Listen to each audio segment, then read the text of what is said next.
তো গাইস আজকে চলে আসলাম ওয়ান বাট চাইনিজ রেস্টুরেন্টে কিছু খাওয়ার জন্য। তো ভিতরে পরিবেশটা অনেক সুন্দর ছিল, সেই জন্য আমরা বসে মেনুটা চেক দিলাম। চেক দেওয়ার পরে আমরা একটু ছবি টবি তুললাম। তোলার পর যখন খাবারটা অর্ডার দিতে যাবো তখন চিকেন চাপ, চিকেন মশলা এগুলো দেখলাম। তো এখানে আছে নুডলস আছে, পাস্তা আছে, বিরিয়ানি আছে, বার্গার আছে, এই তো ভাবলাম যে নুডলস আর বিরিয়ানি আর কত খামু। তো সেই জন্য আমি বার্গারটাকে অর্ডার দিয়ে দিলাম, কারণ চিকেন চাপ আর চিকেন মশলাটা যেহেতু নাই তো বার্গারটা খাবো। বার্গারটা নাকি নাই, বার্গারটা এখন হবে না। বার্গারটা যদি খেতে হয় তাহলে 1.5 ঘন্টা সময় লাগবে। তো 1.5 ঘন্টা সময়ের মধ্যে তো আমরা বসে থাকা সম্ভব না। 1.5 ঘন্টা সময় দিয়ে একটা বার্গার খাবো। তো সেই জন্য আমরা বললাম যে না, আজকে আর খাবো না, অন্যদিন খাবো। তো আমরা সবাই চলে আসছিলাম, তখন পিছন থেকে আরেকজন এসে বললো যে আপনারা যদি একটু বসেন তাহলে 10 মিনিটের ভিতরে আমরা বার্গারটা রেডি করে দিতে পারি। যেখানে 1.5 ঘন্টা সময় লাগে সেখানে উনি নাকি 10 মিনিটের ভিতরে দিতে পারবে। আমরা আবার বসলাম, বসে প্রায় 10 থেকে 15 মিনিট পর ওনারা আবার আমরা 7 জনের জন্য 7টা বার্গার নিয়ে আসলো। বার্গার দেখে ভালোই লাগলো ভিতরটা। যখন আমি বার্গারে একটা রুটি উপরে দিক তুললাম তখন এই খেলাটা বুঝতে পারলাম যে 1.5 ঘন্টা বার্গার কিভাবে 10 মিনিট হয়ে যায়। বার্গারের ভিতরে কিছুই নেই, কেমনে সম্ভব? আমি ওনারে বারবার করে বললাম যে ভাই, আমার যদি খাওয়াইতে চান আপনার রেস্টুরেন্টে খাওয়ান, এমন ভাবে খাওয়ান জানি আমি আপনার রেস্টুরেন্টে আর কখনো মুখটা ফিরাইতে না হয়। সে কথাটা বলার পরে সে বললো যে না ঠিক আছে, আপনার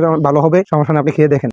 খাবারের অবস্থা এমন দেখলাম, কেমনটা লাগে বলেন? ওনারা এত করে বারবার বলার পরও উনি আমার চাইনা নিয়ে বসাইলো, তারপরও খাবারটাকে খারাপ দিল। এখন আপনারাই বলেন এই হোটেলের মধ্যে রেড কালার সিল মারা যায় কিনা? আর যে রেড কালারের সিল মারার কারণ হচ্ছে যদি কোনো হোটেলে খাবার খারাপ হয় আমি সেখানে লাল কালার সিল মেরে দিই। আর লাল কালার সিল মারলে আমি আর ওই হোটেলে আমার জীবন আর কখনোই যাই না। আপনারাই বলেন লাল কালার সিল কি মারতে হয় কি হয় না? এটা আপনাদের উপর ডিপেন্ড করে আমি মারবো।